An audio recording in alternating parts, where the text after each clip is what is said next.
श्री गणेशाय नमः। सियावर रामचंद्राय नमः। ओम हनु हनुमतये नमः। श्री गुरुचरण कमलेभ्यो नमः। उमापति महादेवाय नमः।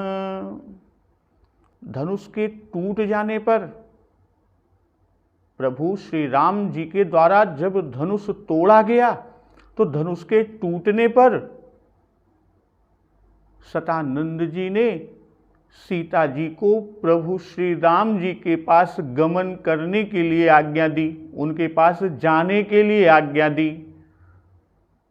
और जनक नंदिनी माँ सीता के साथ में सुंदर चतुर सखियां मंगलाचार के गीत गा रही हैं और माता सीता जी बाल हंसिनी की चाल से चली और माता सीता के अंगों में अपार शोभा है। और उसी से आगे कि सखिन मध्य सिय सोहति कैसे, छबिगन मध्य महाछवि जैसे, कर सरोज जयमाल सुहाई, विश्व विजय शोभा जहि छाई। तन सको चुमन परम उछाहू, गूढ़ प्रेम लखि परई न काहू। तो सखियों के मध्य में, सखियों के बीच में जनक नंदिनी माँ सीता जी कैसे सोहती हैं। तो बाबा गोस्वामी तुलसीदास जी लिखते हैं कि छविगन मध्य महाछवि जैसे, जैसे छवि गण के मध्य में महाछवि सोहे। अकर सरोज जयमाल सुहाई, विश्व विजय शोभा जहि छाई। और हस्त कमल में सुंदर कमल का जयमाल है और जिस पर विश्व विजय की शोभा छाई हुई है। तन सको चुमन परम उछाहू, गूढ़ प्रेम लखि परई न काहू। जनक नंदिनी मां सीता जी के तन में संकोच है और मन में परम उत्साह है। तो इस गूढ़ प्रेम को किसी ने देख नहीं पाया या किसी को दिखाई ही नहीं पड़ता। तो सखिन मध्य सिय सोहति कैसे, कि सखियां छवि की मूर्ति हैं और सखी गण जो है यानी सभी सखियों का जो समूह है वो छवि का गण है, यानी छवि का समूह है। और श्री सीता जी महाछवि की मूर्ति उसमें है।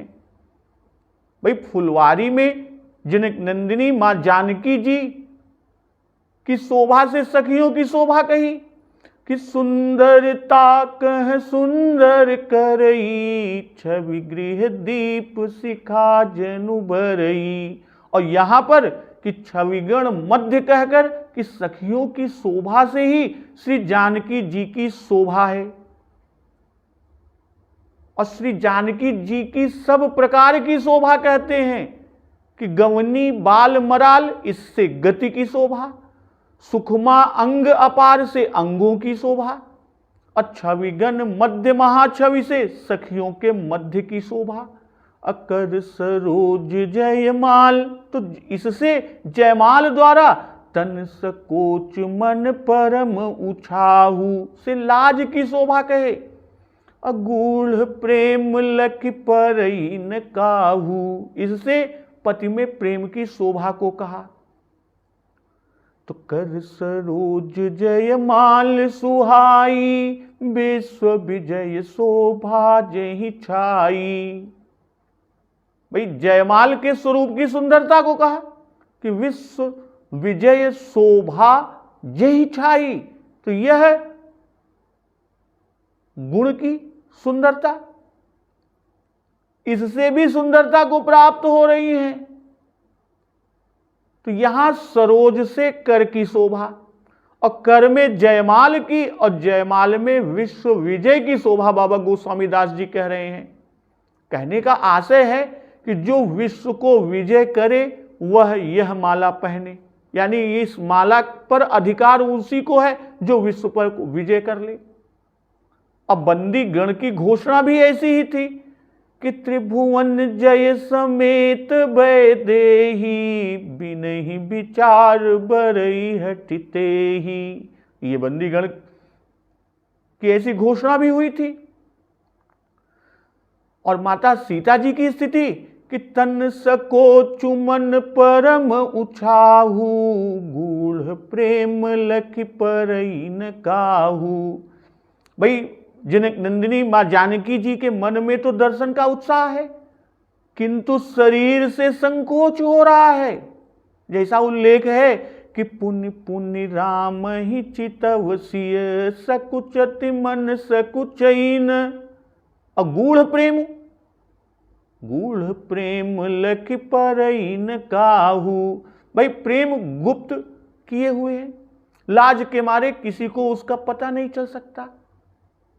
जैसा 323वें दोहे पर उल्लेख है कि सिय राम अवलोकन परस्पर, प्रेम काहुन लखि परय, मन बुद्धि बरबानी गोचर, प्रगट कवि कैसे करई।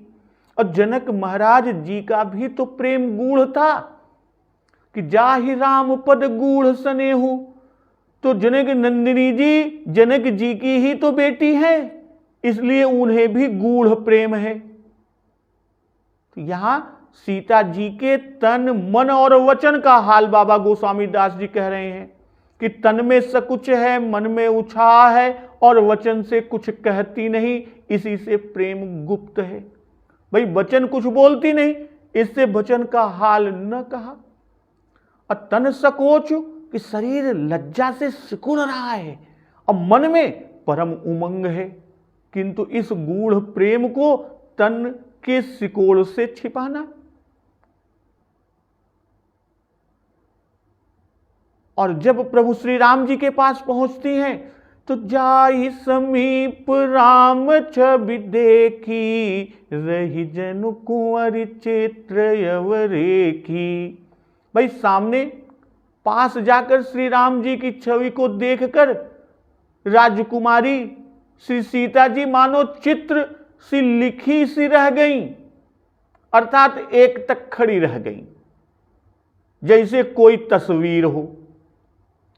और यह देखकर चतुर सखी लखि कहा बुझाई, पहिरावहु जयमाल सुहाई।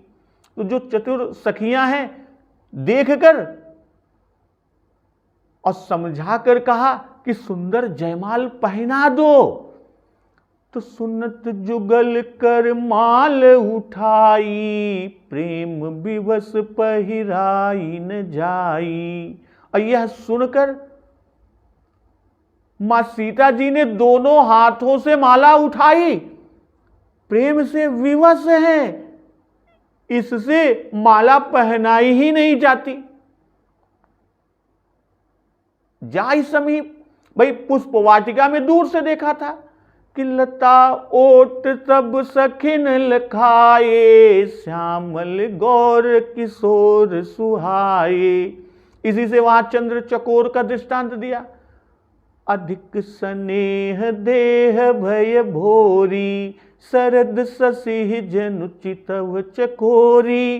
भाई चकोरी को चंद्रमा दूर से पड़ता है, भाई चकोरी जो है उसके लिए चंद्रमा दूर पड़ता है। दूर से देखा तब देह चकोरी की सी हो गई, और जब पास से देखा तब तस्वीर की सी बनकर रह गई। तो समीप और दूर से देखने में इतना अंतर, भाई अत्यंत निकट होने से सूक्ष्माति सूक्ष्म यानी सूक्ष्म से भी सूक्ष्म सुंदरता पर जनक नंदिनी मां सीता जी की दृष्टि पड़ी। और रही यानी रह गई, कहने का भाव आई थी जयमाल पहनाने, सो तो भूल गई। अचित्र अवरेखी स्थिति, भाई चित्र लिखित जो होता है वो मूर्ति जड़ होती है, तो वैसे ही जनक नंदिनी मां सीता जी जड़वत हो गई।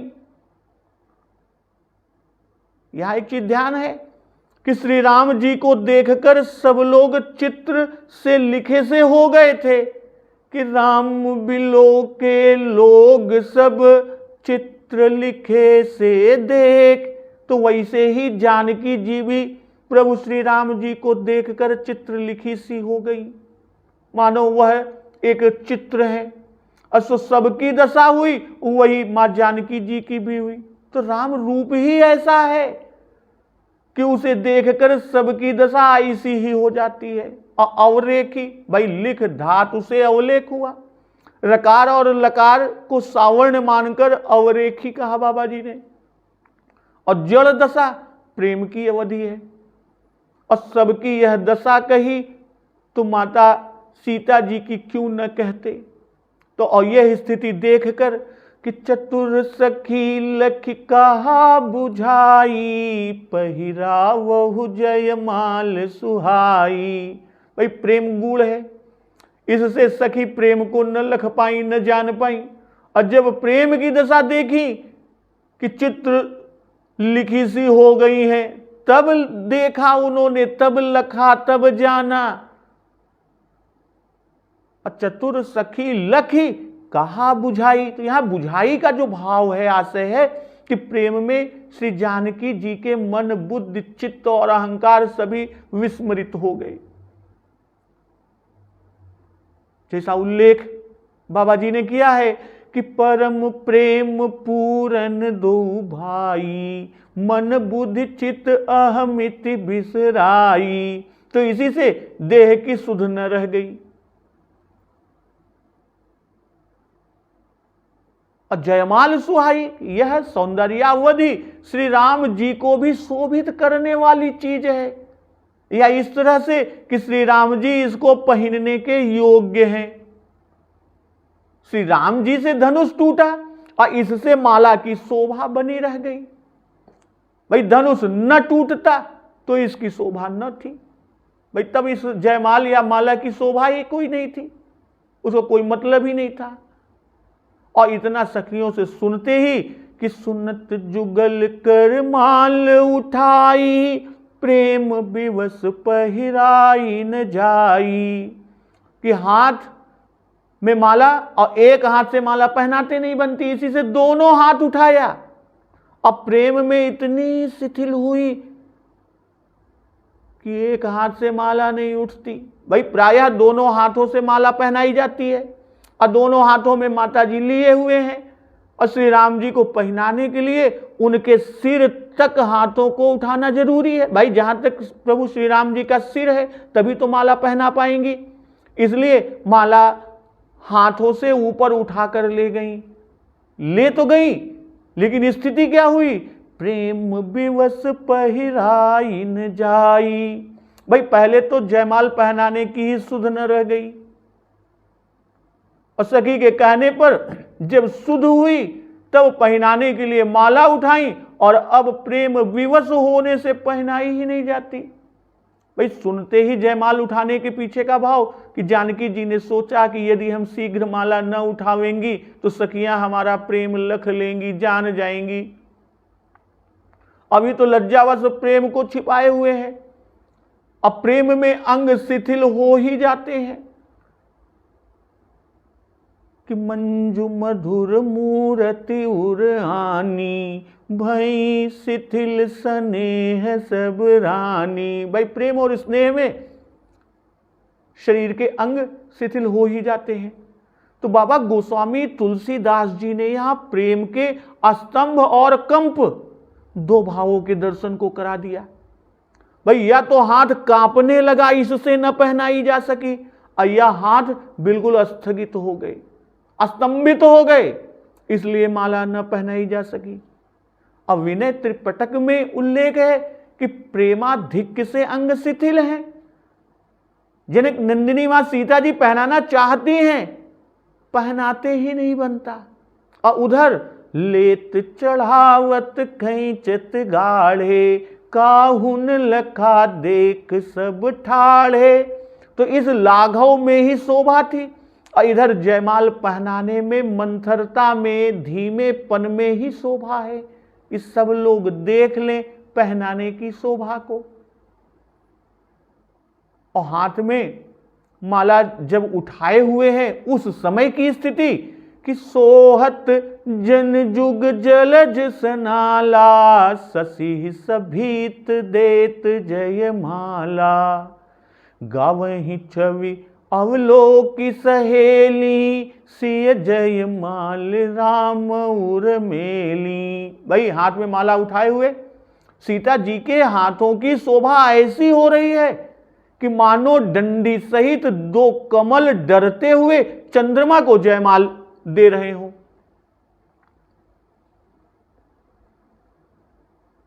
गावहि छवि अवलोकी सहेली, सिय जय माल राम उर्मिली।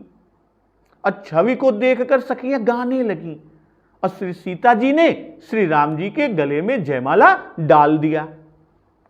भाई श्री सीता जी जयमाल लिए हाथ उठाए खड़ी हैं कि मानो नालयुक्त 2 कमल चंद्रमा को डरते हुए जयमाल पहना रहे हैं। और चंद्रमा से भयभीत होना और उसकी विजय को स्वीकार करना यह तो प्राकृतिक है।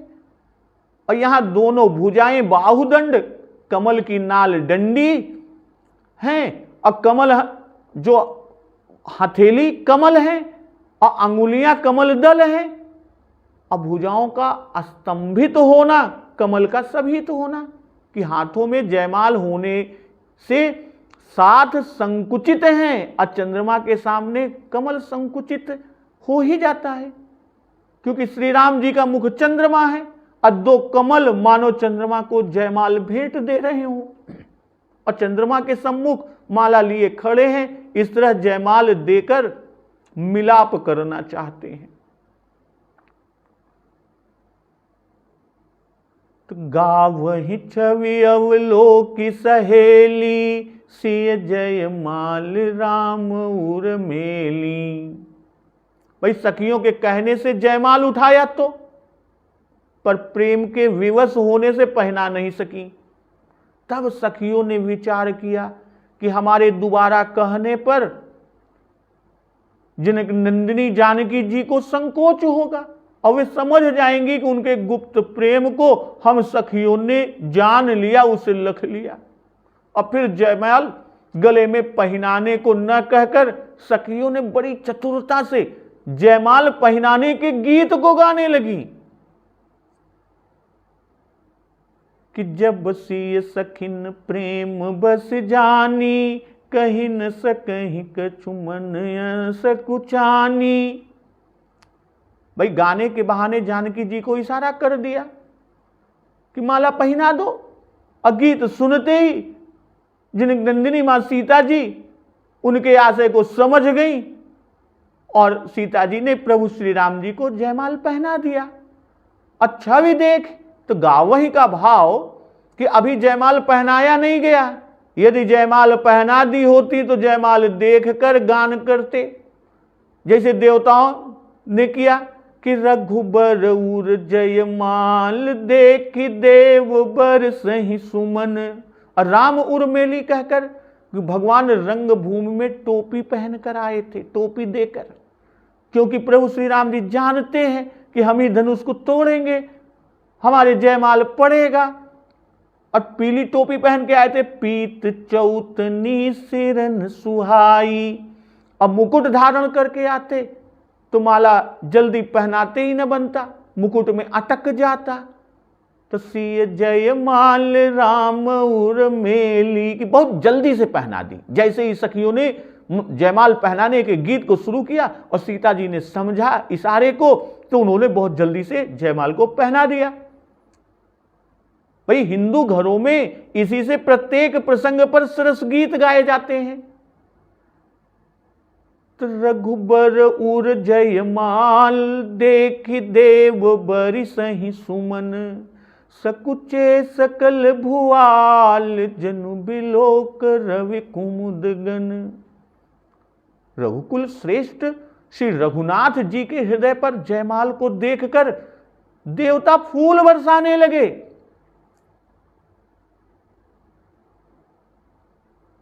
और सब राजा लोग सकुच गए, ऐसा दीख पड़ते हैं कि मानो सूर्य को देखकर कुमुदों का समूह संकुचित हो गया है। प्रभु श्री राम रघुवर हैं रघुकुल के श्रेष्ठ वीर हैं और इस जयमाल के योग्य ही हैं। अतः उनके हृदय पर, उनके उर में जयमाल देख योग्यता विचार और वीरों में उनकी जयकार जय देखकर देवताओं ने फूल बरसाए। भाई जब धनुष टूटा तब फूल और मालाएं बरसाया था देवताओं ने कि बरिसहि सुमन रंग बहुमाला, और अब जयमाल पड़ने पर पुनः फूल को बरसाया फिर से। भाई यह शोभा देख देवता तो खुशी मनाने लगे और दुष्ट राजा सूख गए, सूख काटा हो गए। और उनका दशा कि जनु बिलो की रवि कुमुद गन, यह कहकर दिखा रहे हैं बाबा जी कि जनु बिलो की। पहले श्री राम जी का आगमन सुनकर राजा लोग कुमुद के समान सकुचे थे कि अरुणोदय सकुचे कुमुद उड़गन ज्योति मलिन, तिमि तुम्हारे आगमन सुनी भय नृपति बलहीन।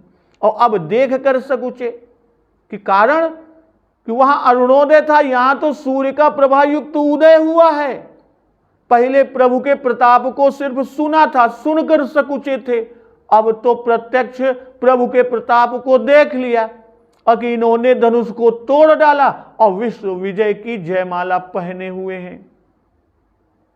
तो पुर अरु व्योम बाजने बाजे, खल भय मलिन साधु सब राजे। सुर किन्नर नर नाग मुनीसा, जय जय जय कहीं देहि असीसा। नाचहि गावहि विबुध बधूटी, बार बार कुसुमांजलि छूटी। भाई नगर और आकाश में बाजे बजे, पुर अरु व्योम बाजने बाजे, अखल भय मलिन साधु सब राजे। दुष्ट लोग उदास हो गए, खाए भय मलिन खल जो हैं वो दुष्ट लोग उदास हो गए। असाधु सब राजे, और साधु लोग जो संत स्वभाव वाले थे वो शोभित अर्थात प्रसन्न हुए। असुर किन्नर नर नाग मुनीसा, देवता किन्नर मनुष्य नाग और मुनीश्वर क्या कहते हैं, जय जय जय कही देहि असीसा, कि जय हो जय हो जय हो, ऐसा कह कहकर प्रभु को आशीर्वाद दे रहे हैं। नाचहि गावहि विबुध बधूटी, बार बार कुसुमांजलि छूटी। देवांगनाएं नाचती और गाती हैं, अब बारंबार फूलों की अंजलियां छूट रही हैं और पुष्पांजलियां अर्पण की जा रही हैं। भाई अंजलि में फूल भर भर कर छोड़ रहे हैं। तो देवताओं और मनुष्यों के बाजे बजे, देवताओं ने फूल को बरसाया, मनुष्यों ने न्यौछावर लुटाई, अप्सराएं नाची गाई, अब ब्रह्मा आदि देवताओं ने स्तुति किया, बंदी मागध आदि ने बिरदावली गाई। और जब वह उत्सव बंद हुआ, जब जानकी जी जयमाल पहनाने लगी, भाई सेवक लोग छवि को देखकर अपने देह की सुध को भूल गए। जब जयमाल पड़ गया तब उत्सव पुनः होने लगा। भाई जब धनुष टूटा तब बाजे नभ गह गहे निशाना, देव बधू नाचहि करि गाना, और गावहि किन्नर गीत रसाला। कहने का आशय कि पहले देवताओं के बाजों का बजना, देवांगनाओं आदि का गाना नाचना, और उनके पीछे झांझी मृदंग शंख सहनाई, अब बाजहि बहु बाजने सुहाए। तो पूर्ववासियों का बाजा बजाना गाना, और यहां पर जयमाल पड़ने पर पहले नगर में पुर में बाजे बजे, तब आकाश में। तो यहां सब मनुष्य यानी सारे पूर्ववासी समीप में ही हैं। तो पूर्ववासियों ने जयमाल पहले देखा, इससे देवता फूल बरसाने में ही लगे थे कि यहां बाजे भी बजने लगे। असकुचे सकल भुआल जनु, सकुचे सकल भुआल जनु बिलोक रवि कुमुद गन, भाई सकल में उत्तम, मध्यम और अधम या साधु और असाधु सभी आ जाते हैं। सकल की बात किया, सकुचे सकल भुआल, इसी से यहां उनका व्यवहार करते हैं कि खल मलिन हुए, कुमुद की तरह संकुचित हुए, साधु राजा मलिन नहीं हुए, ये तो कमल के समान शोभित हो रहे हैं। जैसा आगे उल्लेख आएगा, बाबा जी ने किया है कि कमल कोक मधुकर खग नाना, हर से सकल निसाय वसाना, ऐसे ही प्रभु सब भगत तुम्हारे, हुई हैं टूटे धनुष सुखारे। ये उल्लेख बाबा जी ने किया है। तो ये सब सुखी हुए, और उदासीन अरिमीत हित सुनत जरहि खल रीति, इसलिए वे मलिन हुए। असज्जन सुकृत सिंधु सम कोई, ये होते हैं इसलिए वे शोभित हुए। तो सुर किन्नर नर नाग मुनीसा, जय जय जय कहि देहि असीसा। सुर किन्नर से स्वर्ग, नर से मर्त्यलोक और नाग से पाताल लोक। तो इस तरह तीनों लोकों के निवासियों का प्रभु को आशीर्वाद मिला। भाई देवताओं का फूल बरसाना पहले ही कहे कि रघुबर उर जयमाल, अदेव बर सही सुमन। तो जय जयकार करना, आशीर्वाद देना बाकी था, उसे अब कहते हैं। भाई जय बोलने आदि का अधिकार सभी को है, इसी से जय बोलना, आशीर्वाद देना सुर नर मुनि सभी के द्वारा। पहली बार देवता आदि ने श्री राम जी की प्रशंसा करके आशीर्वाद दिया था कि ब्रह्मादिक सुर सिद्ध मुनीसा, प्रभु ही प्रशंसा ही देहि असीसा। और इस बार जय बोलकर आशीर्वाद देते हैं। इसका कारण कि धनुष भंग होने पर प्रशंसा का समय, धनुष किसी से नहीं टूटा था, इसलिए उसके टूटने पर प्रभु के बल की प्रशंसा किया, और जयमाल पड़ने पर जय जयकार का समय, इसी से यहां जय बोलकर आशीर्वाद दिया कि नाचे ही गाँव ही विबुध बधूटी, बार बार कुसुमांजलि छूटी। भाई देवताओं में जो विशेष पंडित हैं उनकी ये वधू है, इसलिए नाच गाना में भी ये बड़ी पंडिता यानी कुशला है कि देव वधू नाचे ही करि गाना। तो देवता दिव्य हैं, इसलिए इनकी स्त्रियां दिव्य हैं, अस्वरूप से सुंदरी हैं, और नाचे गाँव ही से कि उनके गुण की दिव्यता को बता रहे हैं कि देव वधुओं का ही गाना नाचना कहा, अप्सराओं का गाना नाचना नहीं कहा। यह विनय त्रिपिटक में उल्लेख है कि मंगलगान कुल वधु ही के द्वारा होता है, और मंगलगान कुल वधुओं के द्वारा हुआ। अब बार बार कुसुमांजलि छूटी, देवांगनाएं नाचती हैं, गाती हैं और कुसुमांजलि छोड़ती हैं। अब बार बार पुष्पांजलि अर्पण करने के पीछे का आशय कि जब जब गीत पूरा होता है और भजन यानी गीत का पद पूरा होता है, तब तब पुष्पांजलि को छोड़ती हैं। और इस तरह कि जह तह वे प्रभेद धुनि करही, बंदी बिरदावली उच्चरही, मही पातालु नाक जसु व्यापा, राम बरी सिय भंजे ऊंचापा, करहि आरती पुर नर नारी, देहि निछावर बेत बिसारी। जहां तहां पर ब्राह्मण वेद ध्वनि कर रहे हैं, अब भाट लोग विरदावली यानी वंश और यश का उच्चारण कर रहे हैं, उसका गान कर रहे हैं। अब मही पातालु नाक जसु व्यापा, राम बरी सिय भंजे ऊंचापा। पृथ्वी पाताल और आकाश में यश व्याप्त हो गया, यश फैल गया, समा गया कि प्रभु श्री राम ने श्री सीता जी को ब्याहा और धनुष को तोड़ा। तो करही आरती पुर नर नारी, देहि निछावरी बेत बिसारी। कि नगर के स्त्री पुरुष आरती उतार रहे हैं और अपनी धन संपत्ति को भुलाकर निछावर कर रहे हैं। कि जह तह भाई देवताओं का उत्सव कहे, अब मनुष्यों का उत्सव। तो वेद ध्वनि सबसे श्रेष्ठ है, इसीलिए सबसे पहले वेद ध्वनि को कहा बाबा जी ने कि जह तह विप्र वेद धुनि करहीं। भाई धनुष भंग के पीछे जो उत्साह हुआ उसमें वेद ध्वनि का होना नहीं लिखा, क्योंकि जयमाल पढ़ने पर वेद ध्वनि को लिखते हैं। कारण कि जयमाल पढ़ना एक प्रकार का विवाह है और विवाह के समय वेद ध्वनि हुआ करती है। जह तह का एक भाव कि रंगभूमि में जहां जयमाल गले में छोड़ा गया उस जगह पर जाकर वेद ध्वनि नहीं किया, जो जहां बैठे थे वहीं से वेद ध्वनि करने लगे। भाई भांवरी के समय, श्री राम, भांवरी के समय विप्र एकत्र होकर वेद ध्वनि करते हैं, तो यहां भांवरी हो नहीं रही, इससे यहां सबके एकत्र होने की कोई आवश्यकता नहीं। सुर, किन्नर, नर, नाग, मुनीश्वर सभी आशीर्वाद देते हैं, और यह कहकर ब्राह्मणों का वेद ध्वनि कि ब्राह्मण लोग वेद मंत्रों से आशीर्वाद देते हैं। भाई ब्राह्मण लोग स्वस्ति वाचन के मंत्र बोले और मंत्रों के साथ स्वर लगता है, इसलिए वेद ध्वनि हुआ। मही पाताल नाक जसु व्यापा, राम बरी सिय भंजे चापा।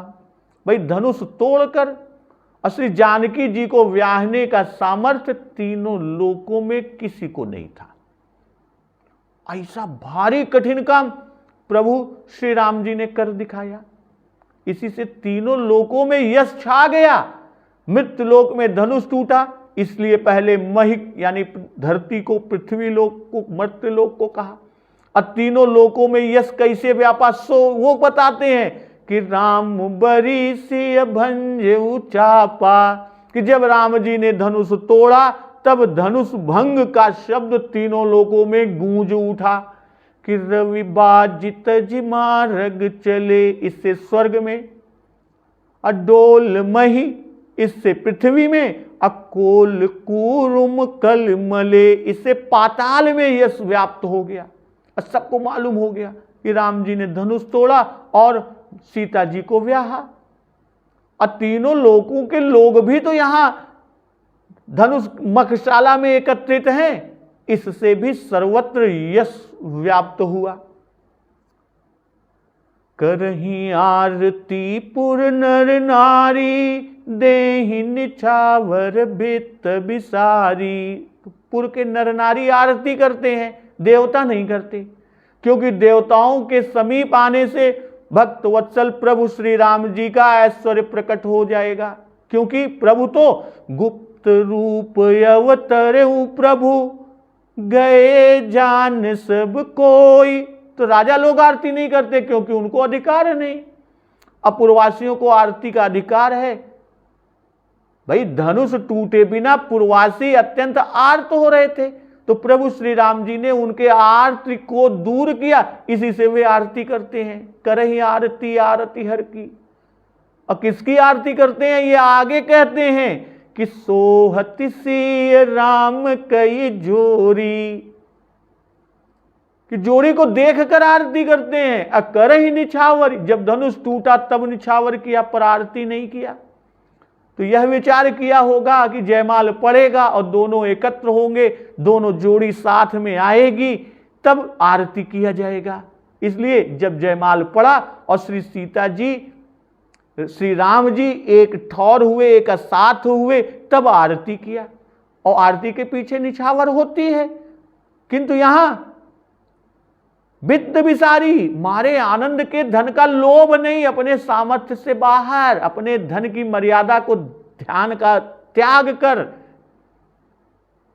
कि अपने वित्त से अधिक निछावर करते हैं। यह विचार ही नहीं किया कि मैं कितना निछावर कर सकता हूं, इतना निछावर कर देने से कहीं मेरी हानि तो नहीं होगी, यह भी विचार नहीं किया। और जब प्रभु श्री राम और सीता जी की जोड़ी साथ आती है तो सोहत सिय राम कई जोरी, छवि सिंगारु मन हूं एक ठोरी। सखी कहीं प्रभु पद गहु सीता, करतिन चरण परस अति भीता। श्री राम जी की जोड़ी ऐसी शोभित हो रही है, ऐसी शोभायमान हो रही है, मानो छवि और श्रृंगार एक ही जगह पर एक साथ एकत्रित हो गए हैं। तो सखियां कहती हैं, सखी कहीं प्रभु पद गहु सीता, कि हे सीता प्रभु के चरणों को पकड़ो, अर्थात प्रभु के चरणों को छुओ। पर सीता जी करतिन चरण परस अति भीता, किंतु सीता जी अत्यंत भय के कारण चरणों का स्पर्श नहीं करती। श्री सीता राम जी की जोड़ी एकत्र होने पर इस प्रकार से शोभायमान है, मानो छवि यानी कांति और चमक तथा दमक, और दूसरी तरफ श्रृंगार रस यानी श्याम वर्ण एकत्र हो गए हैं, एक साथ आ गए हैं। भाई कांति और श्यामता का एकत्र होना असंभव सी बात है। और वहीं पर बाबा गोस्वामी दास जी द्वारा असंभव को संभव कर दिखाया। उजियारी और अंधेरी एकत्र नहीं हो सकती, पर यहां एक ठौरी है, एक जगह एक साथ है, यह अद्भुतता है। तो जोड़ी कहने का भाव कि जैसी श्री राम जी की शोभा है वैसी ही श्री जानकी जी की भी शोभा है। छवि श्रृंगार मनहु एक ठौरी, मनहु कहने का भाव कि छवि और श्रृंगार के कोई शरीर नहीं है, देह नहीं है। इसी से कहा कि मानो देह धरकर मूर्तिमान होकर एक ठौर एक जगह एकत्र हुए हैं। तो इसको कहने के पीछे का जो भाव है कि श्री सीता राम जी की छवि श्रृंगार की मूर्ति है। श्री सीता जी छवि हैं और प्रभु श्री राम जी श्रृंगार हैं। कि जन सोहत श्रृंगार धरी मूर्ति परम अनूप। तो सीता जी गौर वर्णा है और छवि का वर्ण भी उज्जवल है, और श्री राम जी श्याम है और श्रृंगार भी श्याम है। तो श्यामो भवति श्रृंगार है। और मनहु एक ठौरी, ये छवि और श्रृंगार पृथक पृथक भी सो होते हैं, सौंदर्यवान होते हैं, पर जब वे एक ठौर एक जगह पर हो गए तब भला उनकी शोभा को कौन कह सकता है, कौन उनके बारे में वर्णन कर सकता है। तो जयमाल पहनाकर प्रणाम करना चाहिए। इसलिए कहा कि प्रभु पद गहु, और सखियां जानती हैं कि लज्जा के मारे चरण का स्पर्श नहीं करती हैं। इसी से बहुत सखियों ने कहा, सब सखियों का प्रेम श्री राम जी में है, इससे सबने उनके चरण छूने को कहा। तो श्री सीता जी सब कृत्य जानती हैं, ऐसा नहीं कि नहीं जानती, सारे कृत्य जानती हैं कि कब क्या करना चाहिए। पर वस्तुतः रीति यह है कि जैसे पुरोहित किसी भी धार्मिक कार्य में बताता है कि अब यह कीजिए, अब पुष्प अक्षत लीजिए, अब आचमन कीजिए, जल छोड़िए, तब यजमान उस कर्म को करता है। तो वैसे ही यहाँ सखियां साथ हैं, तो उनका यही कर्तव्य है कि वे एक एक कार्य को बताती जाएं और माता जानकी जी वह करती जाएं। तो सखियों ने जब जयमाल पहनाने का समय देखा तब कहा कि पहिरावहु जयमाल सुहाई, और उन्होंने माता जानकी जी ने जयमाल पहना दिया। अवेद ध्वनि आदि होने लगी, आरती की गई, निछावरें लुटाई गई। तब सखियों ने चरण पकड़कर प्रणाम करने का समय जाना तो वैसा करने को कहा। जैसी लोक रीति है, जैसा आचार व्यवहार है, वैसा ही बरता गया।